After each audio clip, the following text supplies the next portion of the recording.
Hello, everyone. Today we're going to be talking about the Hour of Code. Remember that Computer Science Education Week is December the 5th through the 11th. You do not have to participate particularly that week, but anytime in December, that is good for you. Please notify me and send me pictures and so that we can get that out for everyone to see. I'm going to go ahead and begin screen sharing. And I'm going to start here just in case you have students that are not familiar with coding and or you are not familiar with coding. That is perfectly all right. I promise you that the students are going to take this and run with it.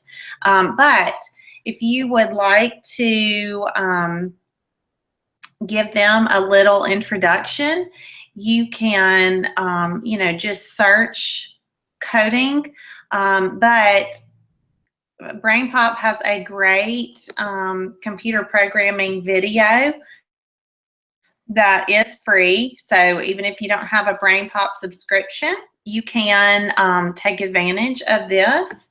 And so I just wanted you to, I'm going to show you just a minute of that. And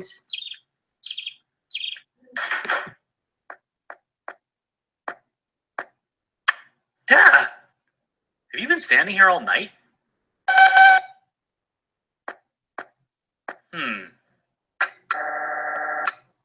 Uh-oh, were you dividing by 0 again? Dear Tim and Moby, what is computer programming? Thanks, Amy. You picked a good time to ask. Moby zapped his operations chip and he can't seem to do anything. Right, buddy? Don't worry, I've got you covered. We'll just switch you over to voice command. There. Now I can program you until your replacement chip arrives. I know, your brain is no ordinary computer. But it does have some things in common with the ones people use. Computers can do all sorts of amazing things, from navigating the internet to piloting an airplane. But they can't do anything at all without a set of instructions. That's all a computer program is, a series of steps that a computer can follow. And somebody has to write those steps. Unlike you, computers can't really understand English. So programmers have to write their instructions in special languages. That's called coding, and the lines of instructions are known as code. There are literally hundreds of different languages. Thankfully, you don't need to know any of them to understand some programming basics. Just follow along as I code Moby. Okay, Moby, walk to the counter.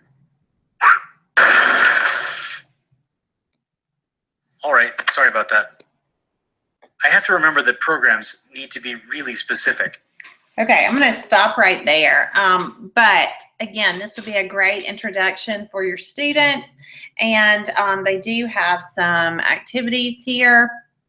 I want to share with you the Game Up games that have to do with programming. And again, these would be some fun ways for you to involve your students with or get them started with coding. And all of the Game Up games are also free. So, and there's lots to choose from. And then also the K3 games. There was not a video for K3, but there are games here. So definitely look at that. And like I said, that's just a good introduction. There are, I'm going to highlight 3 different programs that I really like the most. But I wanted you to know there's tons of coding resources and games and apps out there and websites. So all you have to do is Google coding. But if you come to Common Sense Media, you can search coding as well. And you can filter that to just see apps and websites. And then you'll have a great list with a built-in review here. And it gives you, age ranges. So this is just a wealth of information. And you can do this for, say you're even looking for, reading apps and websites. Or fractions or whatever. But this is a great way for you to search Common Sense Media and get some great information along with, like I said, reviews and, age appropriate listings there. So I wanted to bring your attention to that. The first one I'm going to start with is Kodable. Kodable, and it's Kodable. Kodable is an app and a website. This was one of the first coding resources that I used along with code.org. And Kodable is great for your younger elementary students. You can create an account using your Google, your GadsdenCitySchools.org, and there is even, it even allows you when you click to create your first class. If you have used your GadsdenCitySchools.org, you can import your Google Classrooms here, and it will come up with a list of all your classrooms, and you can just choose, so you don't have to import your students. You can use your classrooms here. Okay, so that was a new feature to me this year. So I wanted to be sure and point that out. Okay, so I'm going to show you just a little preview of Kodable. Woohoo! Let's go!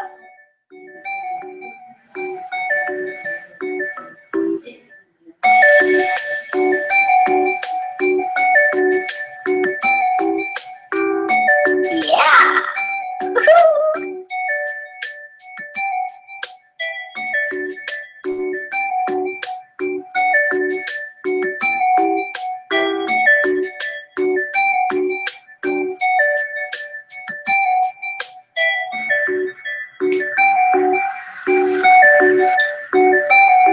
So you can see why it's very easy for the younger kids. It's basically teaching them sequencing. And just like Tim was talking about, it teaches them that, for a computer to be able to perform, it has to go through a set of steps. And so Kodable, I think, does a great job of laying that groundwork for coding with the younger students. So I'll give you just an example of what it looks like. Your students, and like I said, you can do it on an iPad or on the web. So you will, once you set up your classes, then you can just give them their class code and they will be able to choose their name, or you can give them a student code. But we will, oh yes, so I can't really show you because I don't have one set up. But you got to see just a little bit of it. And like I said, it's really going to be more for your lower elementaries. But if you have used Kodable in the past, you'll definitely want to take notice of the Google Classroom integration. Remember, to use Google Classroom, you must have one of our GadsdenCitySchools.org accounts. So if you need an account and are interested in setting up your class, just email me and let me know, and I will get that done for you. Okay, so code.org was really the leader in the Hour of Code movement, and it has grown and grown every year. It does take place each year in conjunction with Computer Science Education Week. So here's where you would sign up to participate in the event. And with code.org, you can also use your Google sign in. You can just click sign in with Google account, and it's, you know, as simple as that. There are courses set up where you can set up your class, and they can work on their course progress for the entire year. And I've had several classes that have done that.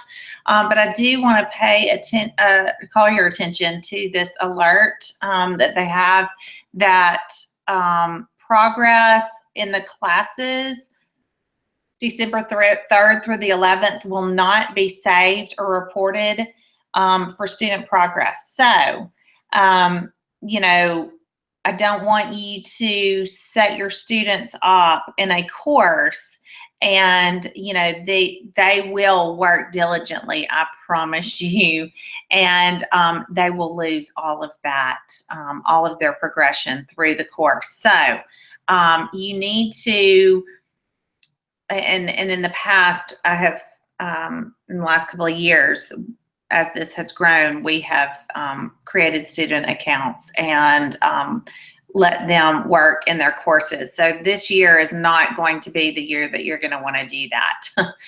You're really going to want to go to the Hour of Code resources, okay? And you can see all of that here.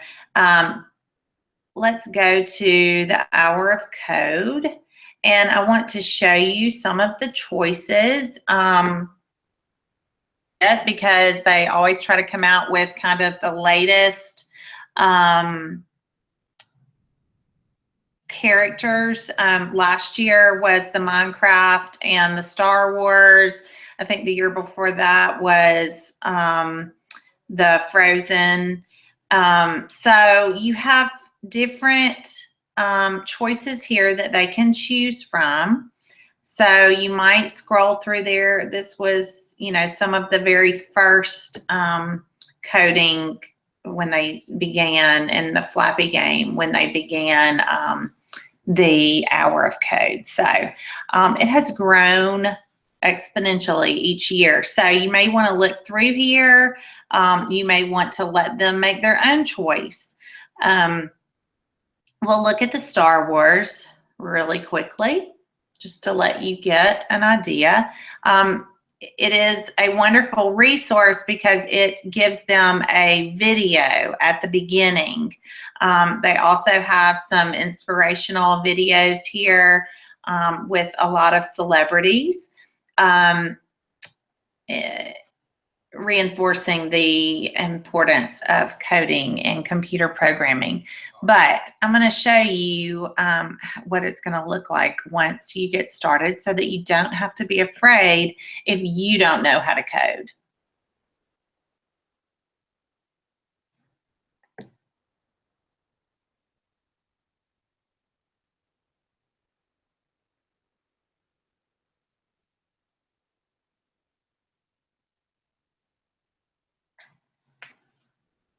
Slowly but surely, sorry.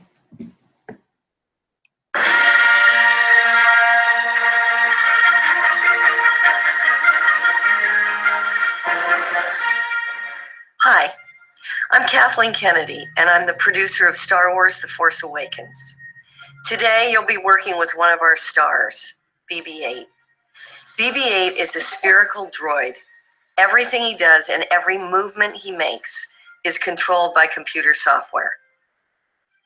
Computer science impacts every industry, from marketing to healthcare to film. In fact, hundreds of computer engineers work together to make a film like The Force Awakens. Hi, I'm Rachel Rose. I'm a senior R&D engineer at ILM, and I lead the animation and creature development team. In The Force Awakens, I'm responsible for helping the artists develop rigs, which are the parts of the character that move, that allow the character to look very believable in a galaxy far, far away. In the next hour, we're going to build our own Star Wars game that will teach you the basic concepts of programming. Usually programming is all text, but we're going to use blocks here so that we can drag and drop to write the programs. To start off, we're going to work with Ray to program BB-8 to walk to collect all of the scrap parts. Your screen is split into 3 parts. On the left is the Star Wars game space where code will run. The instructions for each level are written below the game space. This middle area is the toolbox, and each of these blocks is a command that BB-8 can understand. The white space on the right is called the workspace, and this is where we're going to build our program. If I drag the move left block to our workspace and press run, what happens? BB-8 moves left 1 block on the grid. And what if I want BB-8 to do something after the move left block? I can add another block to our program. I'm going to choose the move up block, and I'll drag it underneath my move left block until the highlight appears, and then I'll drop it, and the 2 blocks will snap together. When I press run again, BB-8 will perform the commands that are stacked from top to bottom on our workspace. If you ever want to delete a block, just remove it from the stack and drag it back into the toolbox. After you've hit run, you can always hit the reset button to get BB-8 back to the start. Now, let's get rolling. Okay, so you can see how easy it will be for your students to get started, and why I say you do not need any programming experience yourself. All you have to do is give them time on the computer. Okay, and so you can see that it has them progressing through this lesson, and then they're finished with their hour of code. Okay, so it's telling you to add a second move right command. So we're going to add the second move right, and we're going to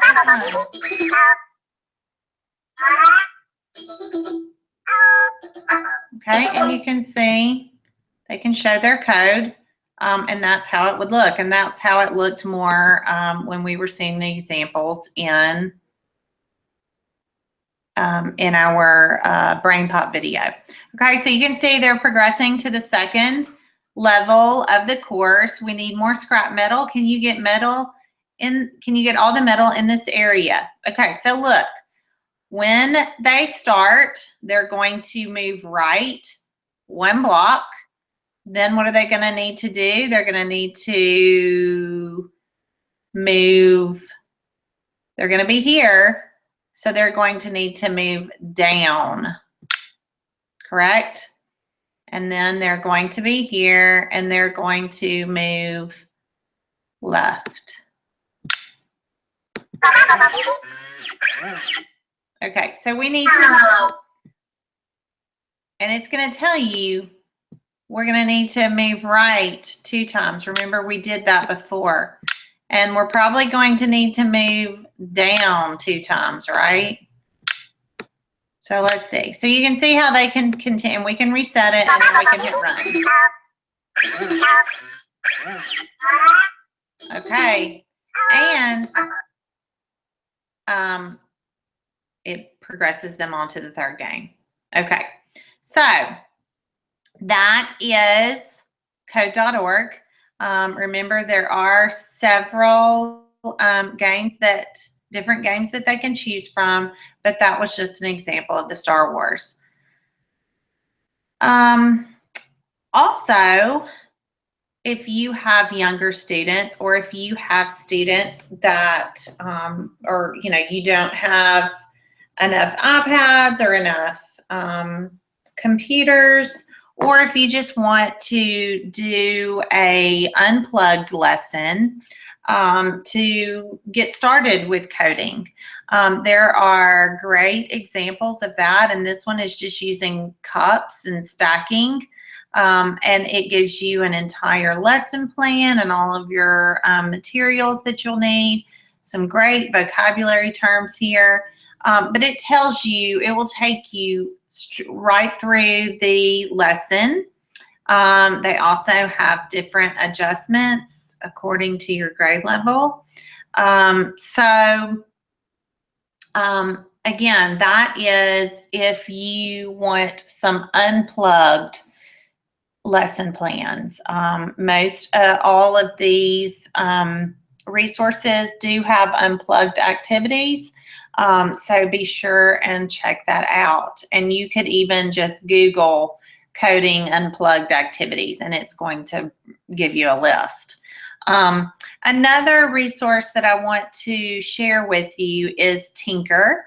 On some of your Game Up, Brain Pop games, you'll notice those are also Tinker games. So if you use some of these resources to begin and your kids really like these games, then you may want to go with Tinker. This would be their hour of code activities, okay? And you can search by grade level, or you can search their entire gallery. And you'll notice that, you know, this is obviously going to be K-12 resources. But if you go to the Tinker website, you can join for free. Say you're a teacher, sign in with your Google, and again, they have wonderful Google Classroom integration. You can select an activity and post it straight to your classroom just by clicking which one of your classes that you want to link to. Okay, and they have great tutorials here. You're getting started, preparing for your first lesson, choosing a course, what is a Tinker lesson, and then the assessment tools. And those videos can be found once you log in and create your account, say show training videos. And so that would be a great resource for you. I found the free resources by going to the Tinker homepage. And, well, I think maybe I was signed out. By clicking the free play and going to the coding